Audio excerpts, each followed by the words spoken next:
All right. Well, we are live, Orly. Welcome, everyone. I am super excited because we are here for another member spotlight, and we have Orly Zeewy with us today. Hi, Orly. Thank you for joining us. Hey, Amelia, thank you so much for having me. And I love this member spotlight. Be sure to watch others as well. Thank you so much. Absolutely. So you are our second spotlight. So I'm excited. We're trying to have them on Thursdays, and for those that are in a different time zone on Saturday. Hmm. But I'm excited to have you today because I feel like the topic that we're covering is so important. And I feel like your expertise can really help those out there trying to get clear. And I love your tagline, getting from fuzzy to clear. So I definitely want to go back to our slide. For those of you that are tuning in that haven't seen any of our promo, today's topic is your LinkedIn on brand. And I'm happy because we're streaming live on LinkedIn. So for those of you that are tuning in and listening, you can actually hold up a tab open and take a look at your LinkedIn to see if any of the advice that she'll be giving you today aligns with what you have going on your LinkedIn profile as of right now. So I'm excited. But Orly, I am going to hand the mic over to you so you can properly introduce yourself to everyone. Thank you, Amelia. And what a great idea. I definitely encourage people to open their LinkedIn profile because then you can kind of follow me as I talk about different sections. So, my name is Orly Zeewy, and I am the author of the book Ready Launch Brand, the Lean Marketing Guide for Startups. I am also a speaker, an educator, and a facilitator of light bulb moments. I like to say, really, my one superpower is I make fuzzy clear. I help startup founders, solopreneurs, and business leaders go from invisible to memorable in 3 weeks and turn their web visitors into prospects. So today we're going to talk about, in terms of LinkedIn being on brand. A lot of people consider LinkedIn almost as a standalone. And I am here to tell you that the most important thing that you can do is making sure that your LinkedIn is related to your website. It's like a family there should be a family resemblance in the sense that think cousins or siblings, right? Too often I see a LinkedIn profile that has no connection to the person's website, and that happens a lot. And it's not I'm not just talking about visuals. I'm talking about the feeling. There's a sort of a sense of you get a sense of what this person is like, what they're really offering, and when that does not connect to the LinkedIn profile, there's a disconnect. And what happens is the disconnects creates confusion. And confusion means that people can't find you. They won't remember you because we need to see, multiple pieces of you that start to help us understand who you are. So when someone lands on your profile, it should be obvious that you're the same person that they've seen on your website. And so that's why I talk about a family resemblance.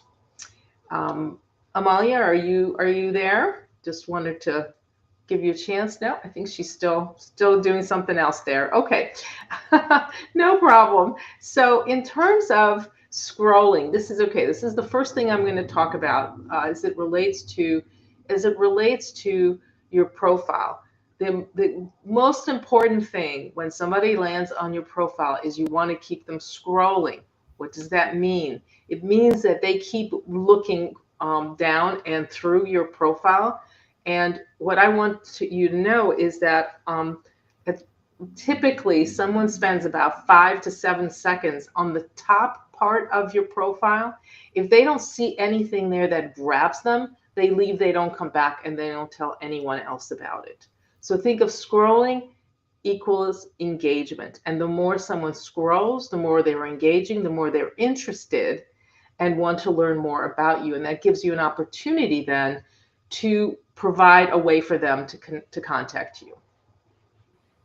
I love it. And you know what? The funny thing is, Orly, you and I were just talking about internet. Yes, we And were. My internet was acting up, so it kind of took me out, but I'm so thankful for you for keeping it going. Oh, hey, But I didn't have internet for 6 hours yesterday, so I get it. I definitely want to go back though, because I want to make sure people understood the QR codes before moving forward. So if that's okay with you, I want to make sure for those that are not connected with you when you do your intro, they can scan the QR code and connect on your LinkedIn profile, as well as get access to your business page, if that's okay. Absolutely. Yep. All right. So, everyone, if you are not connected with Orly, make sure you scan this QR code and connect with her on LinkedIn. And if you want to learn more about her and just see her website in general, we're going to talk a little bit more about what she offers and just her specialty. But I do have her website QR code here for you to scan.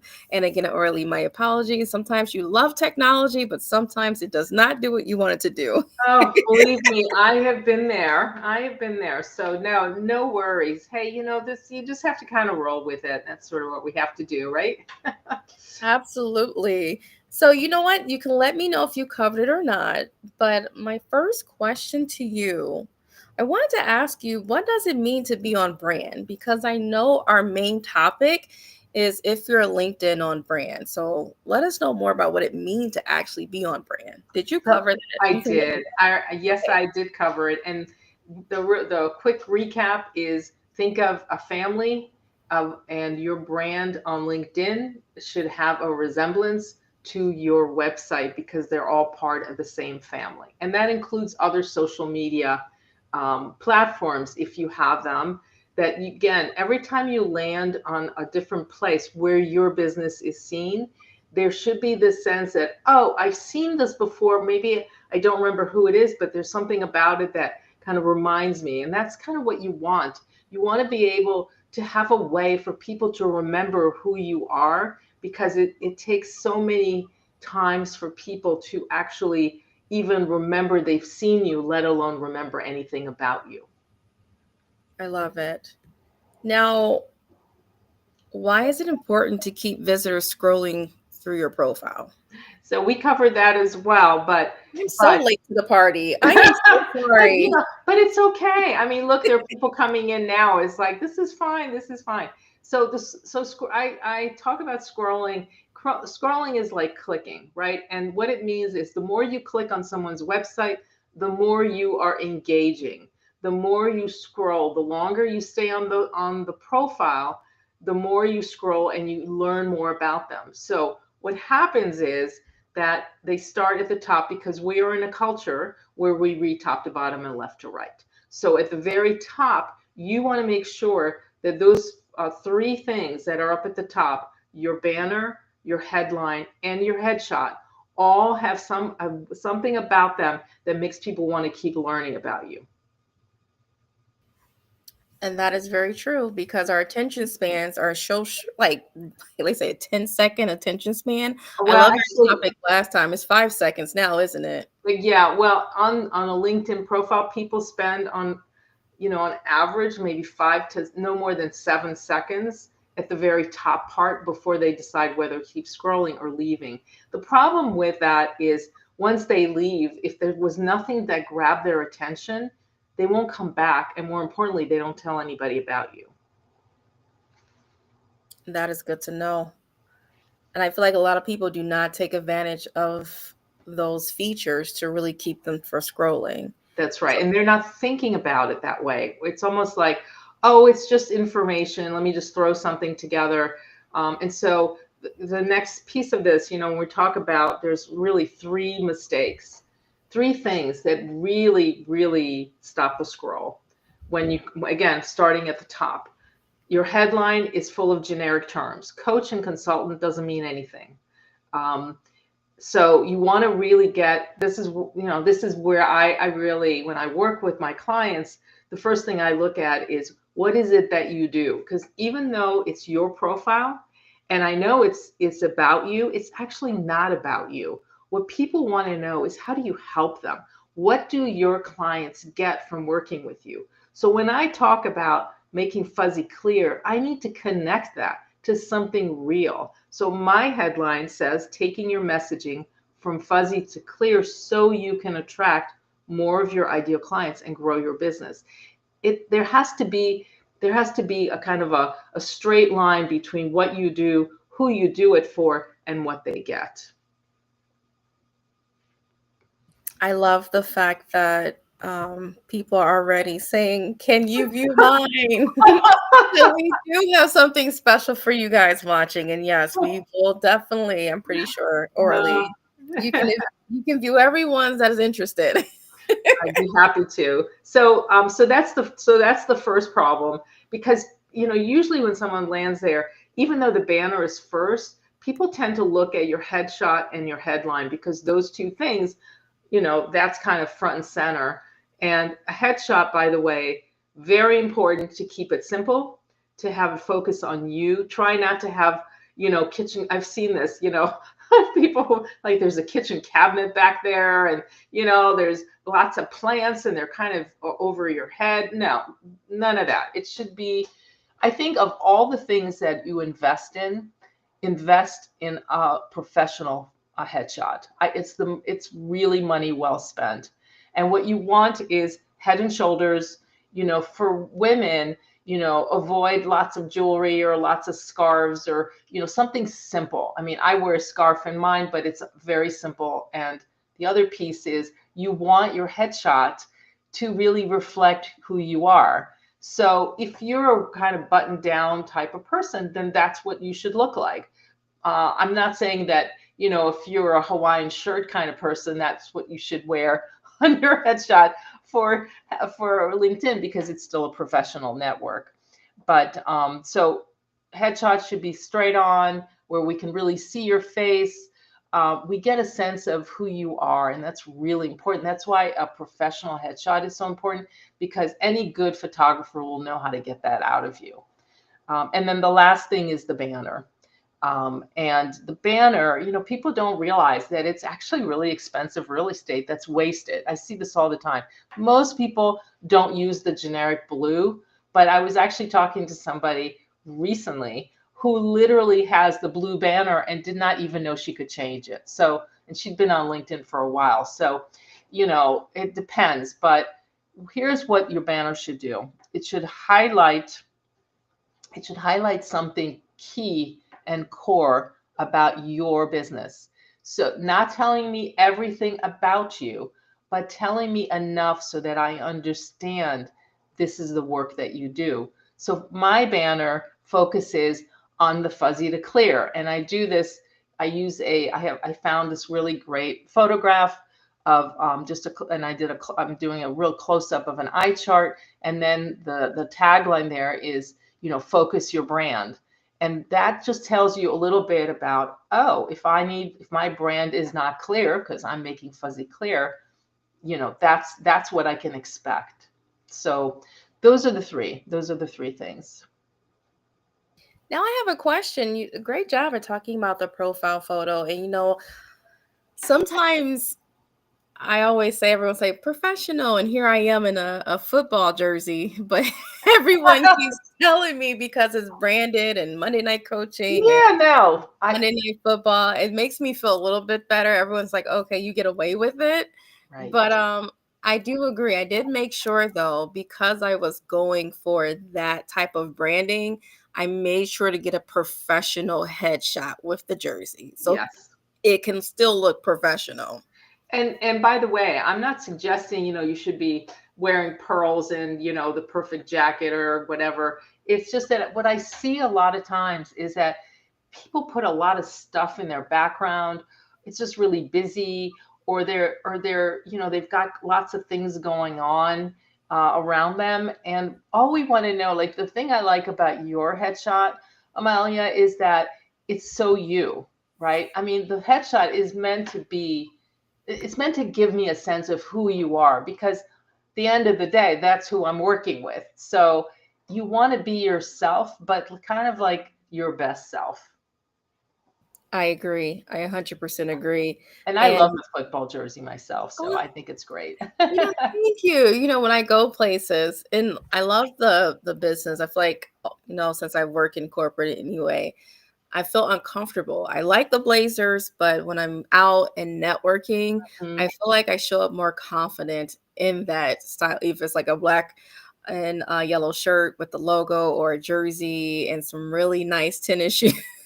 Well, exactly, exactly. Yeah, I mean, again, you have to find your own style. It's sort of like, I mean, you're the brand, right? So there it's and we could talk a little bit more about personal brands, but a lot of people use color as a way to distinguish themselves, and if we had more time, I could talk more about colors themselves, um, but I found that, for me, like my brand colors, I use purple in my logo, and I have this maroon color and this sort of mustard yellow. Those are the three colors that I use in my brand. And I use the purple a lot because purple is the color of leadership. And it has a very interesting story behind it. But we should move on probably to another. I could talk about color. We could spend another more time about that. Um, So so my next question to you, because I love the fact that we kind of already talked about the headline and the photo and the banner, but people fail to realize the about section is just as important. So what should absolutely. every about section include? Yeah. So here's the thing that I see all the time is that people treat the about section like it's a resume. They've got a bulleted list of all their accomplishments. They focus. It's almost like they're at an interview, and they're using that section for that. But back to what I said earlier about, it's ultimately not about you. It's about what people get from working with you.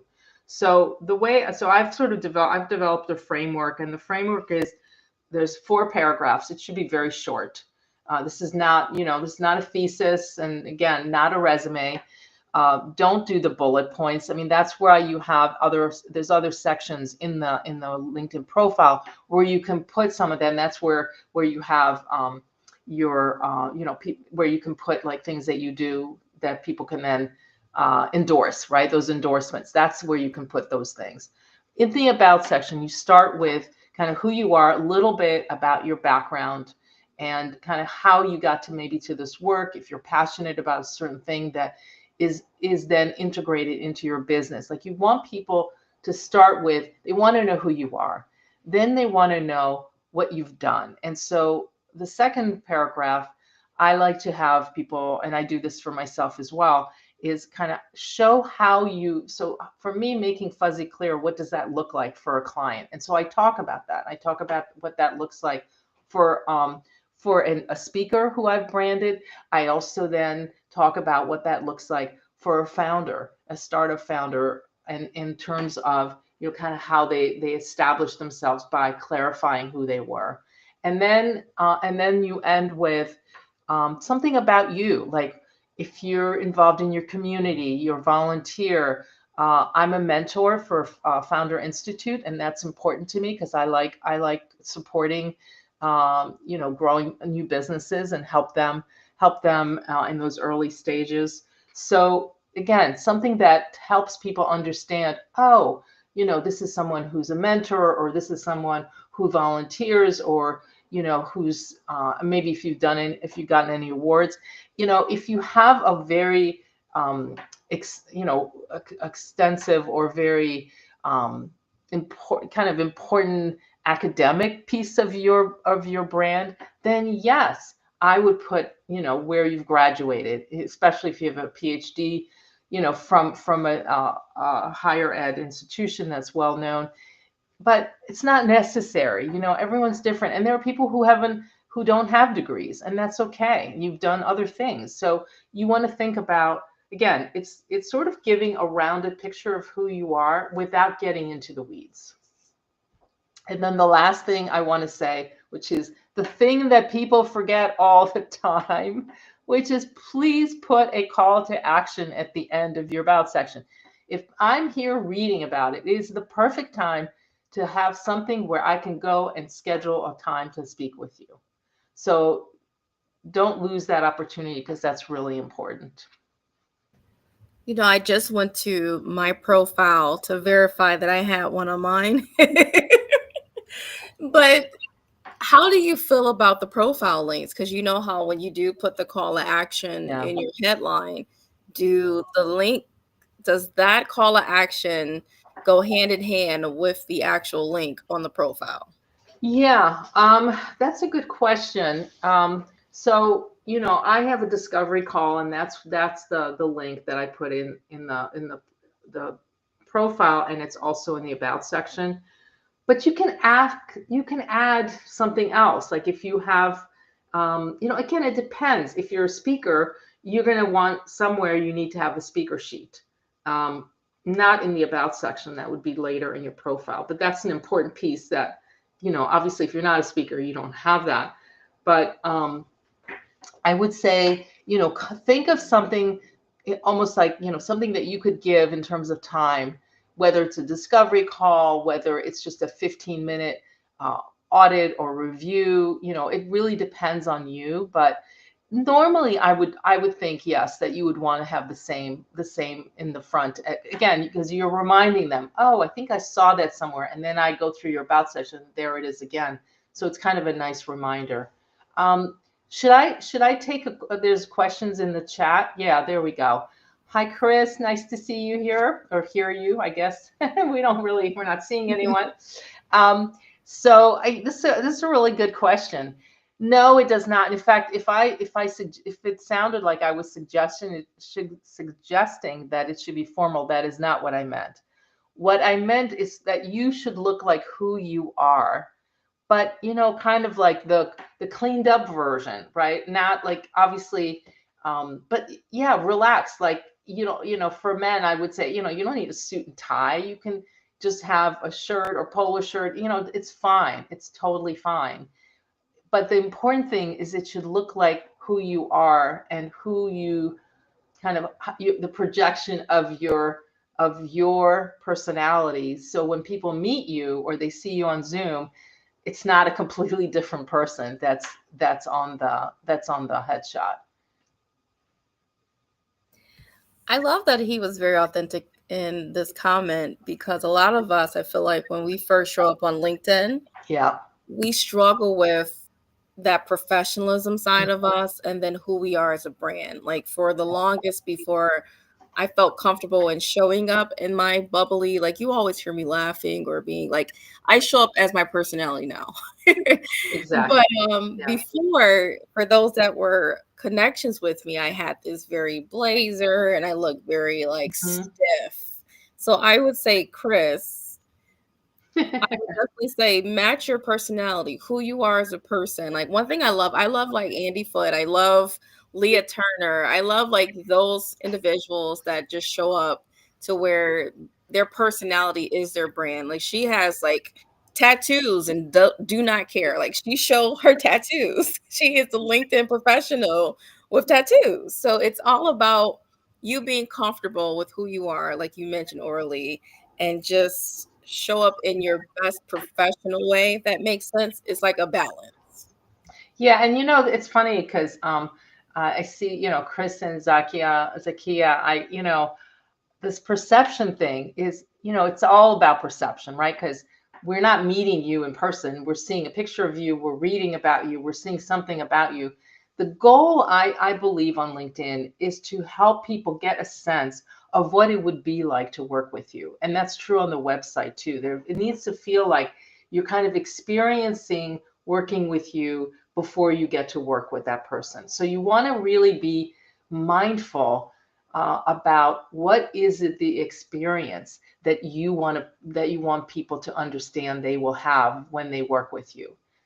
Does that make sense? Because I want to make sure that, because that's kind of the concept I really wanted to get across. It does. And feel free to comment, Chris, if you have any more Yeah. questions. And I love the fact that you say you never wear suits. Exactly. First of all, since the pandemic, I would say things have gotten much, much more relaxed. And I see this on Zoom all the time. I mean, people are wearing sweatshirts, right? So you don't have to be, it's like whatever that, whatever you feel, because when we wear things that we feel comfortable in, it also shows up in how we interact with people. So anyway, I think that that's a really good point there, that you want to be yourself, but obviously, I would say like almost like casual casual business, I would say, probably. Or wearing your sports team jersey on you is another way to go. You can only wear it if it's the Detroit Lions. Just kidding. Well, I'm in Philadelphia and the Eagles just won the Super Bowl, so Oh, I I I'll guess I'll give I'll that to say no you. more. I'll say no more. No, I love it. So, I have a question because I Yeah. love the fact that we're tying it back to the website. But I know a lot of people kind of use LinkedIn as their website if they don't have it. And for those that do kind of transition from using that LinkedIn profile as their main domain for people to kind of come and see who they are, I want to just kind of see how we can connect it. So, my next question to you, Orly, is how can your LinkedIn profile visually align with your website to create a cohesive brand experience? Yeah, that's a question I get a lot, because I will, first of all, let me say that when people look for you, the first thing they're going to do is go on your LinkedIn profile. In fact, there's a billion people on the platform now. Not every day, but there's about maybe 400,000 active monthly users. It's a busy place. And anybody looking for talent, that's where they're going to go. So in terms of thinking of your website and your LinkedIn as being connected, obviously you want to think about colors, because colors, and visuals, you want to use related visuals. So I use the same logo of course, on my LinkedIn and on my website. I also use the same color palette, not necessarily exactly the colors, but in the same family. And then when it comes to imagery, and this is another really big thing, is that you have to decide, like, what kind of image family would you want to be known as. So I don't use illustrations, because I'm not an illustration kind of person. It doesn't fit my brand. I use images that are a little bit quirky, but very refined. And so I have a whole library now of these kinds of images. And if you go on my website, you'll see that same kind of vibe, I guess. So that when you go back and forth between LinkedIn and the website, it's very much related. So you want to think about images, and there's plenty now of royalty-free images sites. In fact, I'm happy to provide a couple that I use. But before you decide on images or illustrations or the kinds of images you want to use, think about what is the outcome. What do you want people to feel when they land on your homepage, on your LinkedIn, when they see that banner? What's the feeling you want them to have? And then how does it relate to the work that you do and the outcome that your clients get? I love it. And how do you feel about looking at one of your live examples, the before and after, and kind of explaining to them just the process? Oh yeah, absolutely. I do that all the time, because, and the one we're going to use is one that my client is comfortable with, because I made sure she was okay with that. So yeah, I always try to grab a before, and so that I can then show. So then all of a sudden you look at the before and the after, and it's such a marked difference. But yes, go ahead. Absolutely. Okay.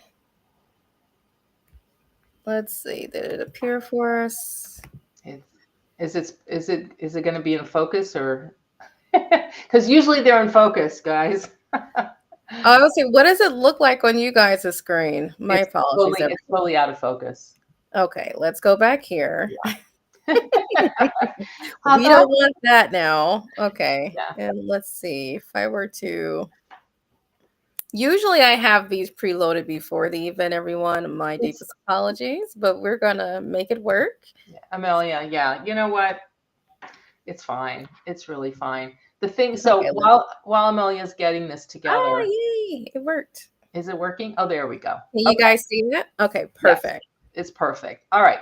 So Keisha, first of all, just to give you a little bit of background, so she was in the Army and for many, many years, I think a couple, maybe like 20 years.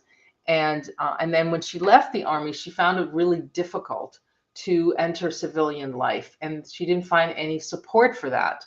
So she decided, she decided to start a community, basically, to help other women leaving, who are transitioning from Army life into civilian life. Now, what I want you to notice here, so this, first of all, there's two pictures of her. This is something else that I usually tell my clients not to do because we're sort of confused because it's different. She looks completely different in each. So again, you don't want to have anything where people are asking questions, right? It sort of raises questions. And then, what she's saying here, living boldly, empowering others to live life abundantly. I don't know what that means, right? What does that mean? So what you'll notice here is look at her headline: veteran wing women speaker, author, coach. Okay, uh, you know, I don't, again, does it really help me understand what she's going to do for me? Because I don't know what a veteran wing woman is. Go ahead to the after slide, if you can, Amalia. Do you have that lined up? Does anybody have any questions while she's doing that?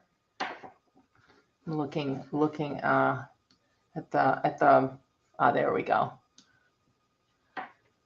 So here's the difference. First of all, she got a professional photograph, it's a beautiful photo.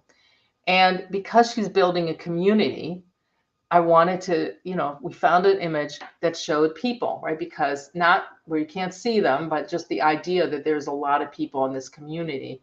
And if you look at what the headline now says, right? It's building an online community for military women transitioning into civilian life. There we go, right? That's what she's doing. It's very clear. And by the way, that was part of the rebrand that I did with her, was actually helping her get to that. I mean, what I know for a fact is each of you knows what you do. The question is, are you communicating it in such a way that people get what it is and specifically how you can help them? And if you can't help them, how you could help somebody in their network who has the problem that you're solving for. So this idea of, she went from, and if you recall the former LinkedIn profile, she was a motivational coach, but really what she wanted to do was to build a community. And I will tell you that within, like, honestly, I think it was within a couple of days, she was getting contacted by people who, the font, which font are you talking about? Marsha Lee is saying that the font is hard to read, maybe because it's not big enough. Right, because it's the screenshot. My It's a screenshot apologies. and it's fuzzy. So actually, it's very easy to read if you go on her actual profile. So the idea here is also that the focus now is on really what she's building, and it's very clear that this is what she wants to do. Any other questions? Chris, you're saying you actually have no idea what you do. You do a lot. Well, you know what? That is true. That is true. But there's one thing that you can focus on, and then it doesn't mean that you don't do those other things, but to brand yourself successfully, you've got to pick the one thing that is really at the core of everything you do. Because people they can't really grasp when you have 10 different things that you're doing. It's too much. People can't focus. And the goal of your profile is to get people to come onto when they land on your profile, they need to understand who you are, what you do, and who you help. If you think about it in terms of those three things, think about all the different things that you do, Chris. And there has to be one thing that maybe is common in terms of the kind of work that you do, and maybe it's more important to look at who you do it for. So that's why those two things are really important. Understanding who that person is, that's really the key to all of this. Because saying I make fuzzy clear, that's not what I was saying. 5 years ago. And I realized that what I was talking about things that really didn't matter to my actual clients. And so, yeah, so this is really important, because if you understand who that person is and what is the thing that's keeping them up at night, what is their issue that you have a solution for? Because the idea that you do all these different things, then you become a solution looking for a problem versus understanding the problem of your ideal client and going from there. I love Yeah. it. Oh, my apologies, Orly. Go Oh, ahead. no, no, no. Go ahead. I was actually just about to say, if you have any questions, put them in the chat. I love what you did with for her profile, because I agree. It was very hard to kind of understand what she wanted. I'm going to bring that back up, Yeah. because that transformation that you did for her, it's very clear now what she do. And like, now we can refer people. I like to tell people, the clearer you are, the easier it is for your community to refer people to you. Right. Yes. And that's such an important point that you're making here, Amelia, because it's not just about attracting people to work with you. It's about helping people refer you. So you make it easy for them to understand who they would refer you to. And that's really critical to your success on LinkedIn. Now, I would love, because we have so many people inquiring, we're gonna jump over to our QR codes just to give them time, because I know sometimes we kind of wait till the end of the event and it feels a little bit rushed. I know. I But I know. but I really want to give you time to kind of explain everything. And then that way people can have time putting their questions in the chat as well. So Okay. if you have any personal questions regarding your own profile that you feel, uncomfortable with, put that in there. She'll be happy to answer that for you. But I do want to give you time to really explain some things that can be helpful for them. So I'm going to first start with the bonus, Okay. if you want to kind of go over that with them. And then this time, guys, you actually have time to scan the QR code. So yes, so I've put together a brand clarity checklist that you can download, and basically it's questions you need to answer if you're not sure whether you actually have clarity around your brand. That's what this checklist is for. Okay, see, got more time. I see people scanning. Yeah, I love that you were able to see that right away.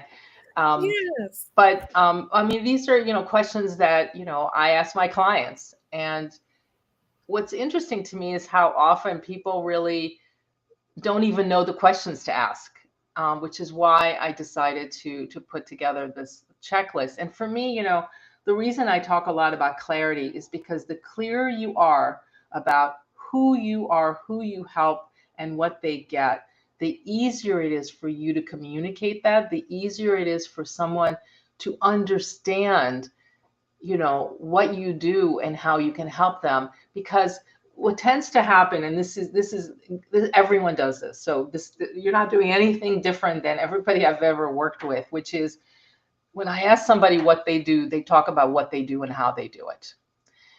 No one cares about that. And I know that sounds really harsh, but it's not that. It's remember, the first step is you want to begin a conversation with someone. You're not trying to sell them. You're just trying to show them that this is the value that you bring. So when you talk about what you do and how you do it, that's really about sales, because that tells me, oh, you're trying to sell me something. But really, when I say that, I make fuzzy clear, and I help people go from invisible to memorable in 3 weeks and turn their web visitors into prospects. That's a goal that I know my clients have, because I've spent a lot of time talking to my clients. I've worked with hundreds of founders at this point, and I know that this is top of mind. If I was just talking about myself, I'd say, I could talk about my whole process. Believe me, I wrote the book on it. So if you want to learn about my process, you can go look at my book, and you'll see there are actually exercises that talk about a lot of this stuff here. Um, So yeah, so that's the first part. The first step is really to understand, is it clear what you do? And is it clear to people who don't know your business?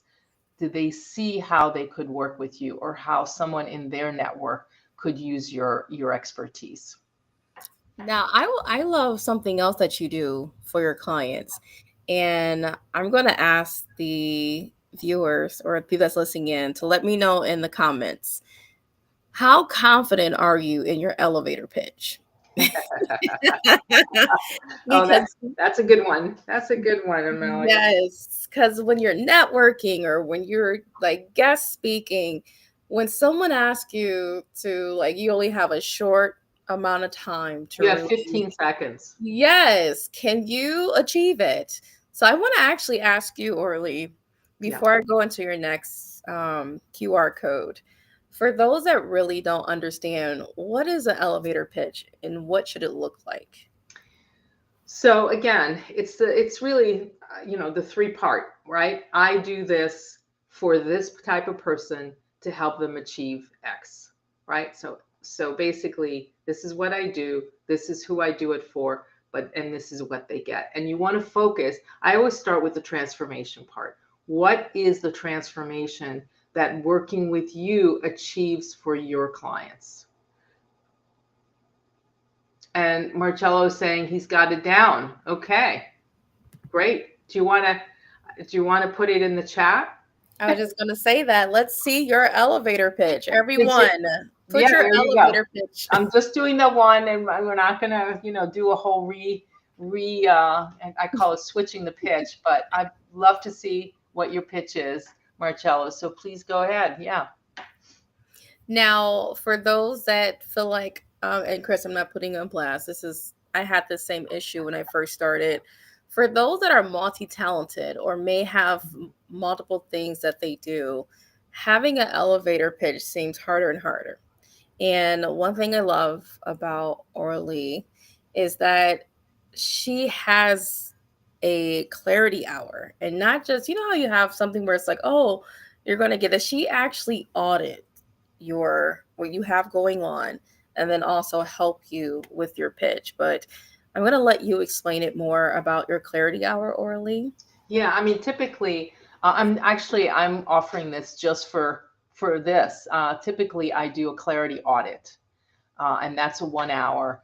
And so, as a bonus for our community, I'm offering a clarity hour, which includes both the audit and looking at your pitch and helping you switch that pitch. So I see Chris put. Is that your pitch, Chris, that you've just put down? Treat act. I don't even know how to say that. Actinic character. I can't even say it. Can't- but is that your pitch?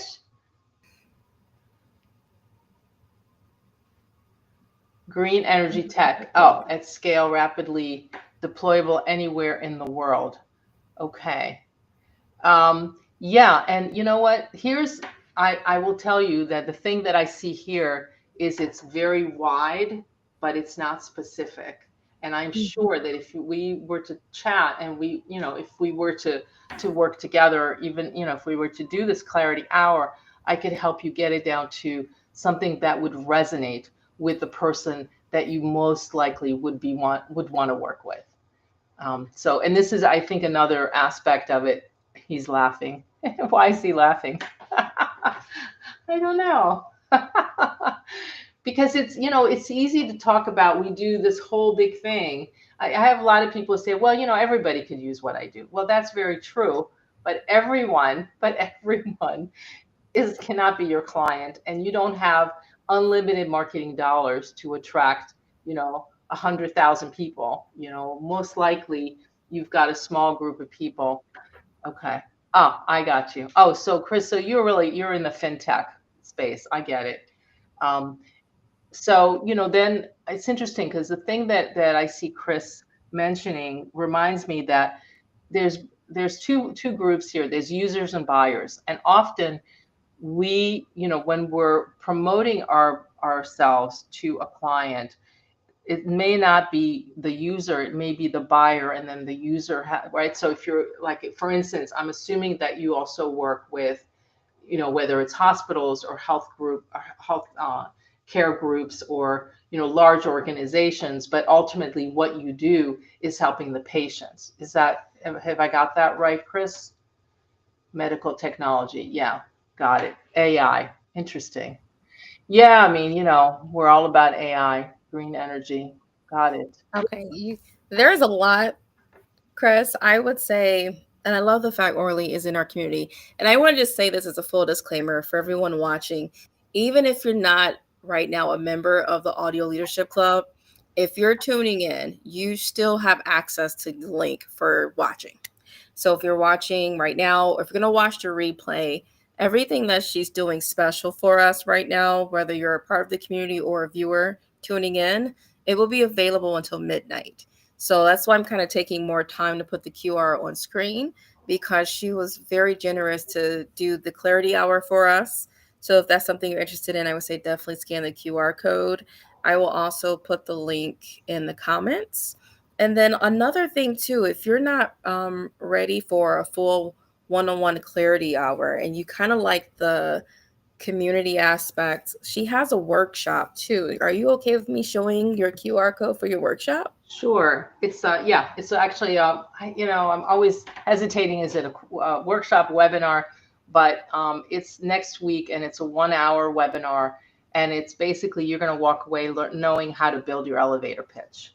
And I'm offering a special price just for the people who are listening in right now, who are here right now. And again, that will be available until midnight tonight. The webinar, is the way I've constructed it, is the first part is, I'm going to talk about what is an elevator pitch, what are, and kind of break it down into those three parts that I talked to you guys about. And then the last 15 minutes of the webinar, I will actually switch a pitch. I will actually do a pitch makeover for the first couple people who've already signed up. So that you'll be able to see in real time what it looks like to switch your pitch.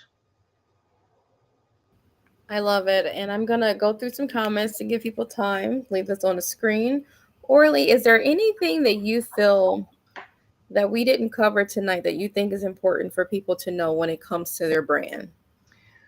Yes, be consistent. Please be consistent, because the biggest issue I find with people, one of the big issues that I find, is that people constantly are changing. They're either changing their logo all the time, or they're changing the colors, or they're not confident, right? And so they think, well, if I change it, I'll come up with something better. But here's what happens. It looks like you don't really know who you are, and that creates confusion. And in the world that we live in, we are literally in a 5-second world, where that's about how much time you have to get me to want to talk to you further. And so if you don't stick with the one thing over time, every time you change it, makes it that much harder for somebody to find you, remember you, and of course buy your services, because they don't know who you are. So that's the reason why I always start with, let's get clear on what is your value proposition. Who are you as a brand? Because if you don't know that, then you're constantly, you're throwing things up against the wall to see what sticks. And what I've learned is that even you can change. I mean, you really can't change the value proposition, because that's core to who you are. And if you don't know what a value proposition is, it's the thing you would do even if it was illegal to do it, because that's who you are at your core, and that does not change. So I think getting clear and having your message, and the message, of course you can tweak the message, but it should still be about the same. It's the value that you're offering should not be changing. I love it. And I just want to point out too, because I had this issue too, Orly, and I know someone else mentioned this earlier.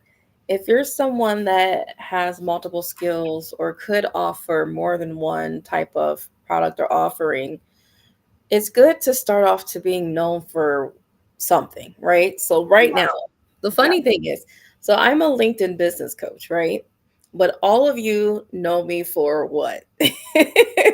Audio events. Exactly. Now, it wasn't until like people that actually, talk to me, meet with me, then they say, oh, okay, then they go and do the business coaching with me. But the most part, I made sure everyone know a main expertise to where they can refer me and I stand out and I build authority in something because I love that phrase. Um, what is it? Orly, help me. When people say like, if you're a jack of all trade Oh, or oh, right. If you speak to everyone, you connect with no one. there you go. And that is a very true statement. And when I first started, I did struggle.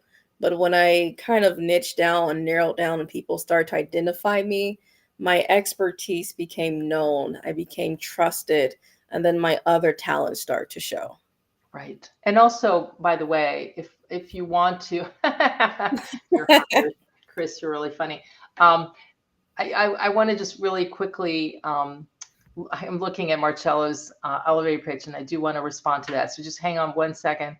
What I was going to say, Amelia, is the the key here is that if you want to be a thought leader, that shows up by you speaking, articles, things that you're doing where people see your expertise, which is why you also want to engage on other thought leaders posts and add your thought leadership. And I'm actually part of a LinkedIn pod, and we every Tuesday we each comment on each other's posts.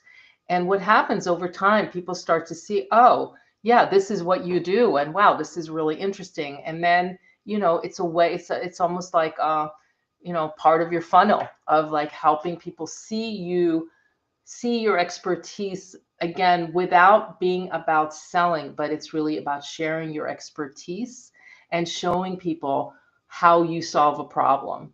And again, picking one thing, not everything, but you pick a lane and you pick maybe 2 to 3 topics, and that's really where you shine, and that starts to build the expertise that people recognize you for. So I do want to respond to Marcello. So here's the thing, Marcello, your elevator pitch feels more like a sales pitch, and I'll tell you why. You use words like best value, right?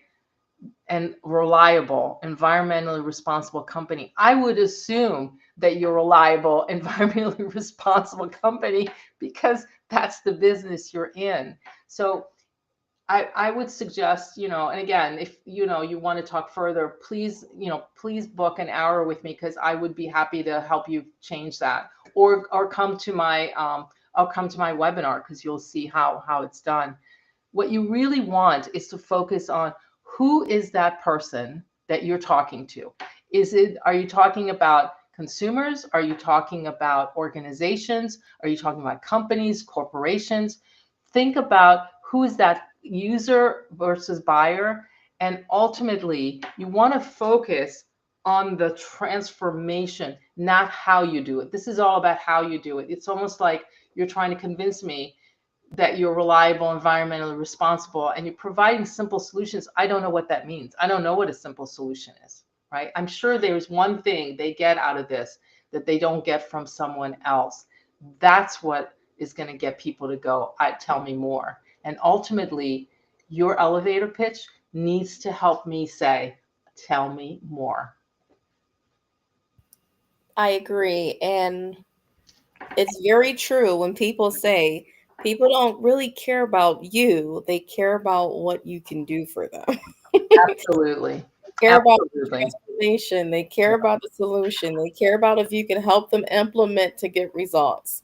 All of that matters. And what are those results? What, I mean, a solution, I mean, I assume that you provide a solution.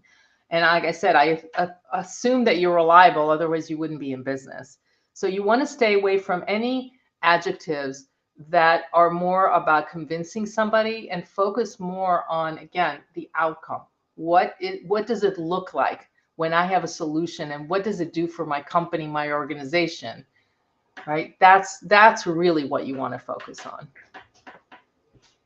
Well, Orly, I thank you. I know we're approaching the hour mark, but I want to tell everyone that's tuning in, or that if you were to watch the replay, what she is granting us.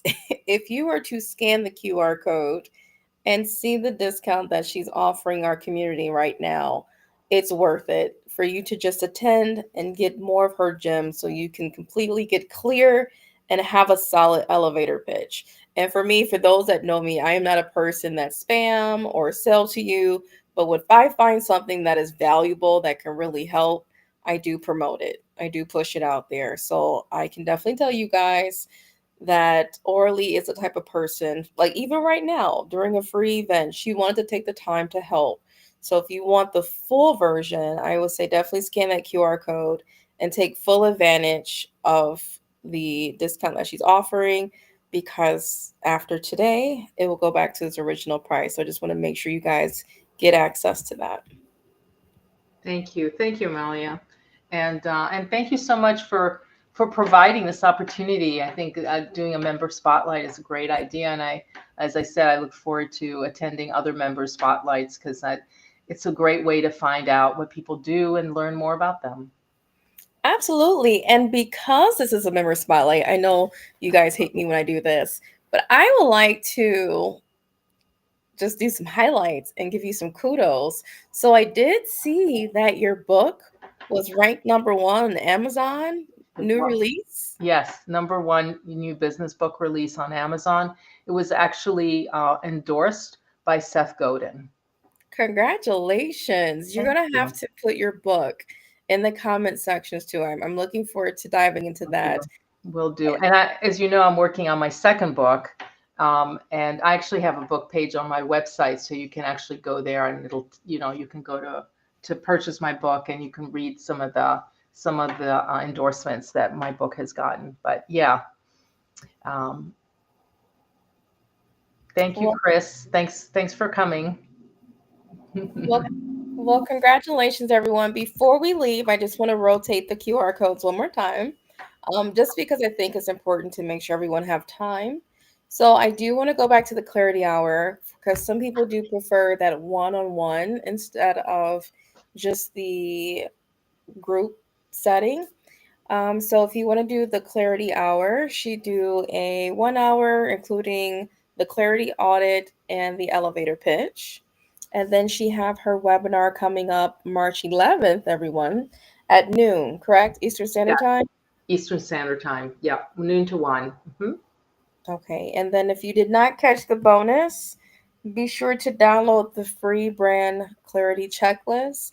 So if you're not sure or you don't know the right questions to ask yourself, definitely download this checklist so you can kind of begin your journey to clarity.